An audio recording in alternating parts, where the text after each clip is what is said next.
अस्सलाम वालेकुम students, welcome back to smart Taleem channel. जैसे कि आप जानते हैं, हम यहाँ पे आपको बायोलॉजी पढ़ाने जा रहे हैं न्यू 9th 2025-26। तो लेक्चर आपका 1 हो चुका है, जिसमें हमने इसकी मेजर फील्ड्स डिस्कस की थी, ज़ूलॉजी, बॉटनी और माइक्रोबायोलॉजी। और इसके अलावा उसमें हमने इसकी सब ब्रांचेस भी डिस्कस की थी। ओनली 5 जो है हमने डिस्कस की थी। इसकी सब ब्रांचेस जो है ऑलमोस्ट 15 to 16 है, जो यहाँ बुक में मेंशन है। तो 5 हम लोग ने डिस्कस कर ली थी। यहाँ से आज जो है हम यहाँ पे 6 डिस्कस करने जा रहे हैं, मॉलिक्यूलर बायोलॉजी। अच्छा, ये मॉलिक्यूलर बायोलॉजी क्या होती है? Study of biological molecules. इसके नाम से ही जाहिर है मॉलिक्यूलर है, तो मतलब मॉलिक्यूल की स्टडी होगी यहाँ पे। बायोलॉजिकल मॉलिक्यूल्स कौन से होते हैं? Carbohydrates, protein, lipids and nucleic acid, ये होते हैं बायो मॉलिक्यूल्स। अच्छा, इसमें किया क्या जाता है? हर जितनी भी आप सब ब्रांचेस पढ़ेंगे, उनमें सबसे पहले उनकी डेफिनेशन होगी। उसके बाद उसको स्टडी करने का पर्पस बताया जाएगा कि भाई हम उस ब्रांच को स्टडी क्यों कर रहे हैं, या साइंटिस्ट या बायोलॉजिस्ट या माइक्रोबायोलॉजिस्ट या मॉलिक्यूलर बायोलॉजिस्ट उस फील्ड को क्यों यूज़ करते हैं। ये सारी ब्रांचेस हैं तो इसलिए ना कि ये ह्यूमन मैन काइंड की खिदमत की जाए, मतलब उनको इससे कोई ना कोई बेनिफिट हो। तो यहाँ पे क्या होता है, जो मॉलिक्यूलर बायोलॉजिस्ट होते हैं स्टडी करते हैं how to develop a drugs and create genetically modified organism. अच्छा, ये लफ्ज़ जो लिखा हुआ है इसको मैं आपको इस तरह से एक्सप्लेन करूँगी। जेनेटिकली मॉडिफाइड ऑर्गेनिज्म बेटा वो ऑर्गेनिज्म होते हैं जिनका जो जीन है वो ऑल्टर कर दिया जाता है, मतलब उनके अंदर कोई बेनिफिशियल जीन ऐड कर दिया जाता है। ये आप आगे चल के बहुत डिटेल्स में पढ़ेंगे।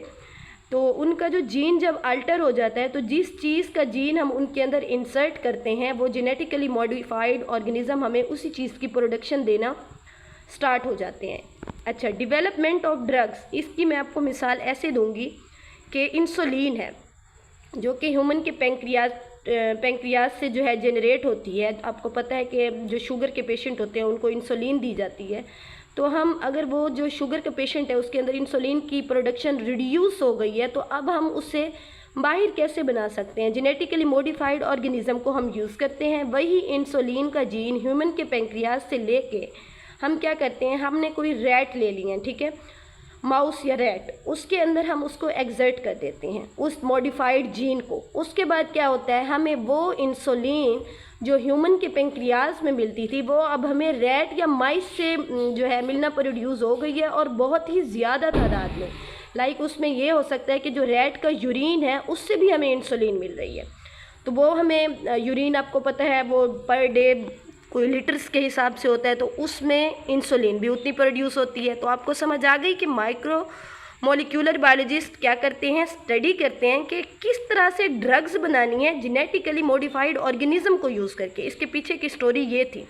ड्रग क्या है? इंसुलिन। और जेनेटिकली मॉडिफाइड ऑर्गेनिज्म क्या है? वो रैट को हमने यूज़ किया, उसके अंदर जीन को हमने एक्सर्ट किया, उसके अंदर हमने जीन को इंसर्ट किया, उसके बाद वो क्या बन गया। ये इस तरह से सिस्टम होता है। ये जो है रैट का एक जीन है, ठीक है, और ये है आपके पास इंसुलिन का जीन।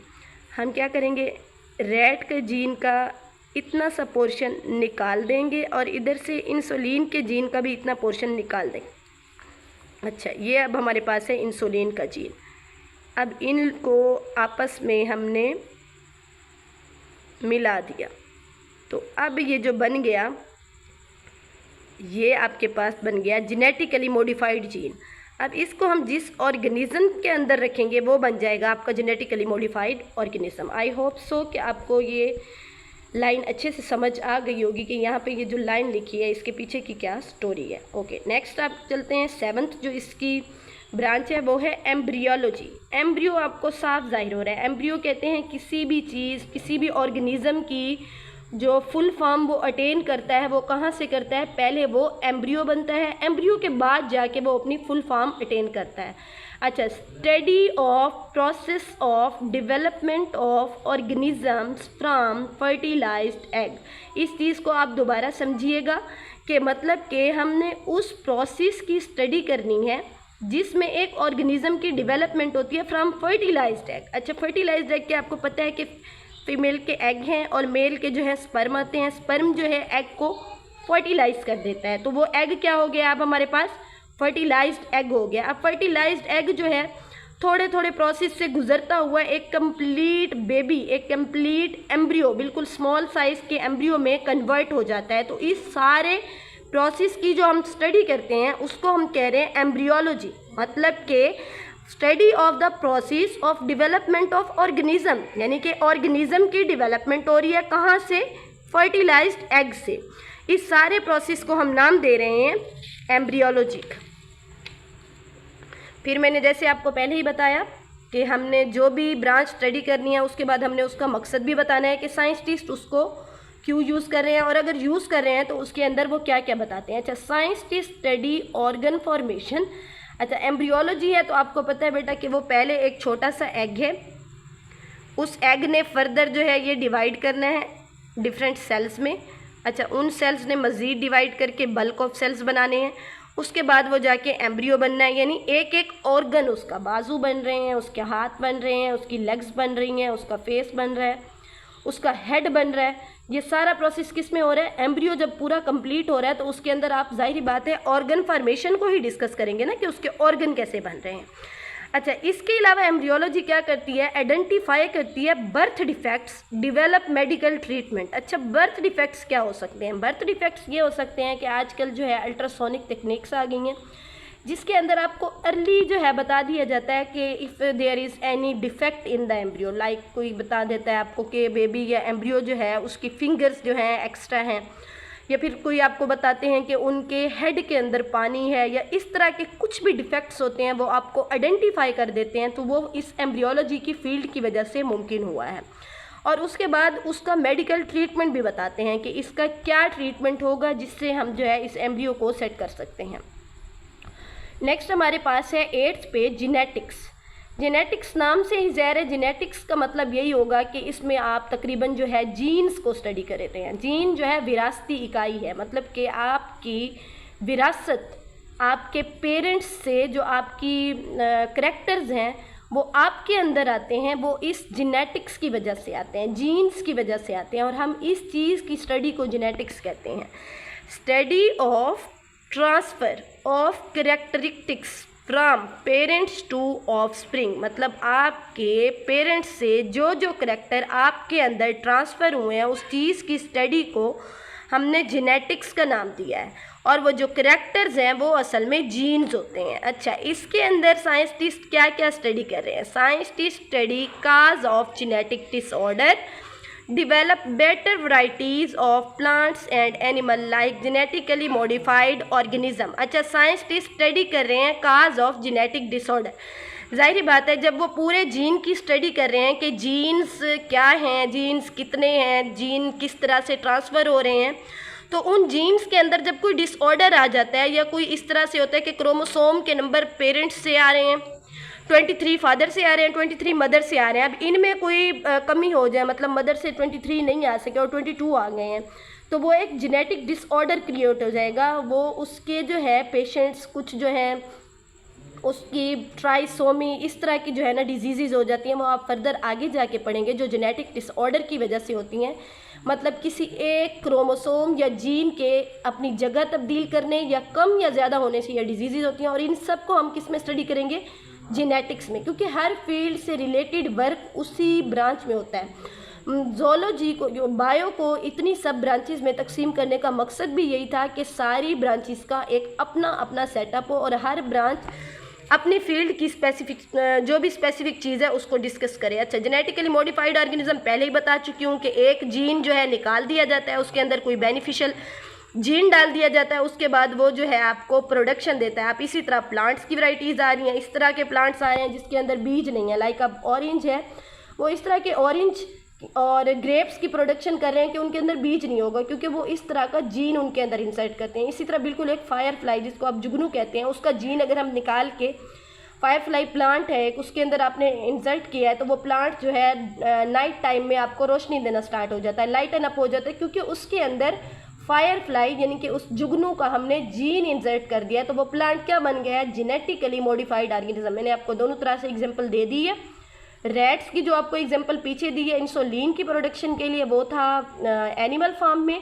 और प्लांट की फार्म में मैंने आपको फायरफ्लाई की एग्जांपल दी है। इसके अलावा आपको ये भी बताया है कि आजकल डिफरेंट तरह की वैराइटीज़, क्रॉस वैराइटीज़ किस तरह से पैदा हो रही हैं।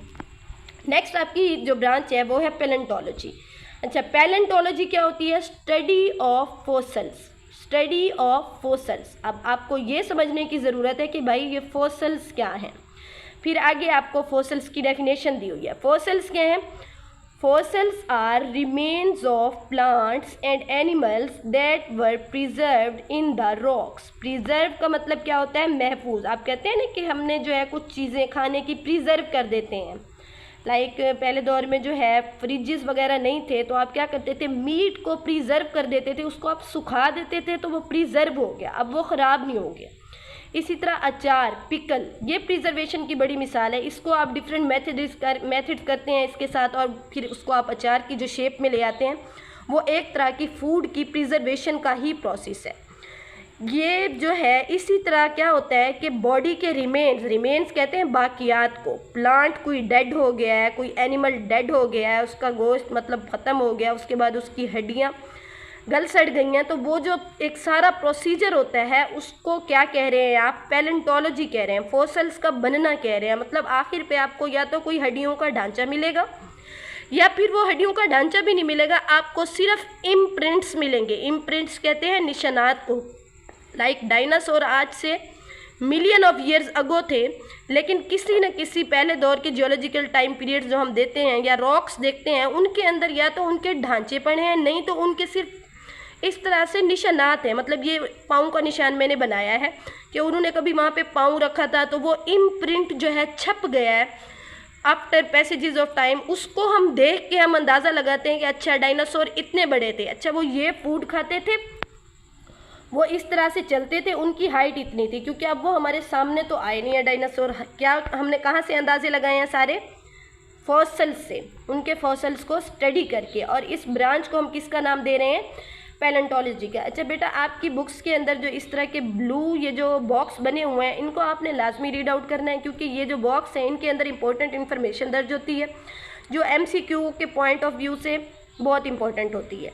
जैसे कि यहाँ पे एक लिखी हुई है कि ओल्डेस्ट फॉसिल जो है साइनोबैक्टीरियम का था, जो कि 3.5 बिलियन ईयर, बिलियन ज़्यादा होता है मिलियन से, 3.5 बिलियन ईयर ओल्ड है। जो ये हमें हेल्प करता है साइंटिस्ट को कि एवोल्यूशनरी हिस्ट्री को स्टडी करें। एवोल्यूशन क्या होती है? एवोल्यूशन यही चीज़ होती है कि पीछे जो आपका शिजरा चलता आता है, लाइक अब हम इस एरा में आ गए हैं, इस सदी में आ गए हैं, पिछली सदी, उससे पिछली सदी, ये जो इन सब के जो हम रिलेशन स्टडी कर रहे होते हैं, या फिर हम ये स्टडी करते हैं कि ऑर्गेनिज़म जो है कहाँ से डेवलप हुए हैं, एक ऑर्गेनिज़म के पिछले आबाओ अजदाद क्या हैं, उनके पिछले आबाओ अजदाद क्या हैं, इन सारी चीज़ों को हम एवोल्यूशनरी हिस्ट्री कहते हैं। हमारा तो इस तरह का यकीन है कि हम इंसान इसी तरह ही पैदा हुए, लेकिन जो अंग्रेज़ हैं उनकी एवोल्यूशनरी थ्योरी ये कहती है कि हम इंसान इस तरह पैदा नहीं हुए। हमारे जो है एंसेस्टर वो प्राइमेट्स थे, मंकी मतलब बंदर वगैरह, हम वहाँ से जो है रीजनरेट हुए। हमारा ऐसा मानना नहीं है, लेकिन उनकी थ्योरी हमें इस तरह से मानने पे मजबूर करती है। ओके, अच्छा, इसमें जो है जाइंट रेप्टाइल्स, जैसे मैंने आपको पहले ही बताया है, giant reptile dinosaur fossils that roamed million of years ago. अच्छा, वो मिलियन ऑफ ईयर्स अगो जो है रोम करते थे, मतलब कि घूमते फिरते थे इस अर्थ के ऊपर। तो ये सारा हमें कैसे पता चला? ये हमें पता चला है पैलेंटोलॉजी की फील्ड से या फॉसिल्स की स्टडी से, जो यहाँ हमें उनके रिमेन्स मिले या फिर उनकी जो भी हड्डियों के ढांचे हमने देखे, उससे हमने एस्टिमेट किया कि इतने मिलियन साल जो है ये पुराने हैं। ये एक कार्बन फिक्सेशन या कार्बन डेटिंग का प्रोसेस होता है जो आपको बताता है कि ये फॉसिल कितना पुराना है। वो आप नेक्स्ट जो है आगे जाके स्टडी करेंगे। अच्छा, 10th इसकी आ रही है taxonomy, classification of organism in groups on basis of similarities and differences is known as taxonomy. अच्छा, ये सारी दुनिया में इतनी सारी जो है स्पीशीज़ हैं, ह्यूमन की स्पीशीज़ हैं, प्लांट की स्पीशीज़ हैं, बर्ड्स की स्पीशीज़ हैं, इसी तरह माइक्रोबायोलॉजी मतलब कि फंजाई हो गए, अल्जी हो गई, बैक्टीरियम हो गए, इन सब की इतनी सारी वैरायटी है। अगर हम इसको किसी एक प्रॉपर शेप ना देते, मतलब हम इसे किसी प्रॉपर जगह पे इकट्ठा ना करते, इनकी ग्रुपिंग ना करते, तो हमारे लिए पहचान मुश्किल हो जाती कि कौन सी चीज़ प्लांट से रिलेट कर रही है कौन सी चीज़ एनिमल से रिलेट कर रही है, कौन सी चीज़ जो है छोटे जो माइक्रो ऑर्गेनिज्म है उनसे रिलेट कर रही है। इसके लिए हमने क्या किया, उनको हमने ग्रुप्स की शक्ल दे दी। मतलब एक चीज़ है, प्लांट है, पौधे हैं, हमने देखा हाँ, हमने इस बेस पे उनको प्लांट्स कहा क्योंकि वो अपनी फूड खुद प्रिपेयर कर रहे हैं, ठीक है, वो अपनी फूड खुद प्रिपेयर कर रहे हैं, उनके पास एक पिगमेंट है क्लोरोफिल का, उसके बाद वो फोटोसिंथेसिस कर रहे हैं। तो हमने क्या एस्टिमेट किया कि अच्छा जिनके पास क्लोरोफिल पिगमेंट होगा, जो फोटोसिंथेसिस करेंगे और अपनी फूड खुद प्रिपेयर करेंगे, हम उनको क्या करेंगे, प्लांटी किंगडम में रख देंगे। तो उसमें हमने सारे प्लांट्स उठा के रख दिए। तो इसके अलावा कुछ प्रोटिस्ट होते हैं, मतलब वो भी माइक्रो ऑर्गेनिज्म है, वो वाटर बॉडीज़ के अंदर रहते हैं और वो भी जो है इसी तरह का प्रोसीजर कर रहे हैं, वो भी इसी तरह फोटोसिंथेसिस कर रहे हैं, इसी तरह जो है फूड दे रहे हैं वाटर के अंदर मौजूद ऑर्गेनिज्म को। तो उनको भी हमने उठा के प्लांटी में रख दिया। तो आपको एक आइडिया हो गया कि classification of organism in groups on basis of similarities and differences, या तो उनमें कोई सिमिलैरिटीज़ है या डिफरेंसेस हैं, इस बेस पे हमने उनको क्या कर दिया, टैक्सोनॉमी में रख दिया। अच्छा, इसकी मिसाल आपको इस तरह से देंगे, ह्यूमन, जैसे मैंने आपको पहले भी बताया, ह्यूमन, इंसान, मंकी जो बंदर है, अच्छा इनका जो है क्लोज रिलेशन है आपस में, इनकी बहुत सारी चीज़ें जो हैं, बहुत सारी इनकी स्ट्रक्चर्स, फॉर्म ऑफ स्ट्रक्चर्स आपस में मिलती जुलती हैं, इसलिए हमने इन दोनों को उठा के रख दिया है ऑर्डर प्राइमेट्स में। प्राइमेट्स ऑर्डर के अंदर मंकीज़ भी आ रहे हैं, अब ह्यूमंस भी आ रहे हैं। तो ये क्या हुआ, टैक्सोनॉमी। टैक्सोनॉमी इसी चीज़ को कहते हैं। अब हम ह्यूमन और मंकी को अलहदा नहीं पढ़ेंगे, हमने सिर्फ उठा के ऑर्डर प्राइमेट्स को पढ़ लेना है। अच्छा भाई, ऑर्डर प्राइमेट्स के कौन कौन से कैरेक्टर्स हैं, इनके पास 2 लेग्स हैं, 2 इनके पास हैंड्स हैं, 1 हेड है, इस तरह से ये मूव करते हैं। ये एक ऑर्डर प्राइमेट्स पढ़ने से हमने मंकीज़ को भी पढ़ लिया और ह्यूमंस को भी पढ़ लिया। तो इस तरह तो आसानी हो जाती है कि थोड़े टाइम में हम पूरी डाइवर्सिटी को स्टडी कर सकते हैं। जैसे आगे लिखा हुआ है, हेल्प टू अंडरस्टैंड डाइवर्सिटी, कहते हैं अकसाम, डाइवर्सिटी ऑफ लाइफ। डाइवर्सिटी का मतलब ये है कि मुख्तलिफ अकसाम की जो है लाइफ यहाँ पे एग्जिस्ट करती है। Identify new species, identify new species, इस तरह जो हमने प्रोसेस किया है, ग्रुप्स ज़ाहिर बात है बनाए हुए हैं, तो जब हमें कोई नई स्पीशी मिलेगी तो हम उसको आसानी से आइडेंटिफाई कर लेंगे। हम फ़ौरन कहाँ आएंगे, अपने टैक्सोनॉमी ऑर्डर में जो हमने ग्रुप बनाया हम उनकी तरफ आएंगे। अच्छा, जो हमें न्यू स्पीशी मिली है, इसके करैक्टर्स क्या हैं, इसके अंदर कौन कौन सा करैक्टर है और ये कौन से ग्रुप के साथ मैच करती है, उठा के उस नई स्पीशी को हम उस ग्रुप के अंदर रख देंगे। तो आसानी हो गई ना साइंटिस्ट को कि ऑलरेडी ग्रुप बने हुए हैं, नई जो भी स्पीशी उनको मिल रही है वो उसको उठा के सिर्फ उस ग्रुप में रख देंगे। तो ये सारी चीज़ हेल्प आउट कर रही है साइंटिस्ट को। Study evolutionary relationship, evolutionary relationship जैसे कि मैंने आपको बताया ह्यूमन और मंकी। देखिए, अब मंकी को आप देखें और ह्यूमंस को देखें, फिजिकली अपीयरेंस में हमें थोड़े बहुत सिमिलर लगते हैं, लेकिन इनसाइड जो इनके सिस्टम्स हैं वो बहुत ज़्यादा सिमिलैरिटीज़ हैं उनके अंदर और बहुत ही ज़्यादा वो आपस में रिलेट करते हैं। इस चीज़ को एवोल्यूशनरी हिस्ट्री कहते हैं कि मतलब कोई 2 अलग अलग स्पीशीज़ का पीछे से कोई इस तरह का ताल्लुक आना कि जिससे वो दोनों एक जैसी दिखें, उनके फंक्शंस एक जैसे हों, उनमें सिमिलैरिटीज़ हों, उस चीज़ को हम एवोल्यूशन का नाम देते हैं। ओके बेटा, आज हमने डिस्कस की हैं 5 मज़ीद ब्रांचेस, 5 इसकी और ब्रांचेस रह गई हैं, वो जो है हम आपकी डिस्कस करेंगे नेक्स्ट लेक्चर में। होप सो कि आपको अच्छे से समझ आया होगा। कोई चीज़ जो आपको समझ नहीं आई तो आप जो है कमेंट सेक्शन में उससे रिलेटेड क्वेश्चन कर सकते हैं, आपको उसका आंसर किया जाएगा। तो बाकी कोई भी मसाइल हो आप वहाँ कमेंट में बता सकते हैं। Stay connected, thank you and अल्लाह हाफिज़।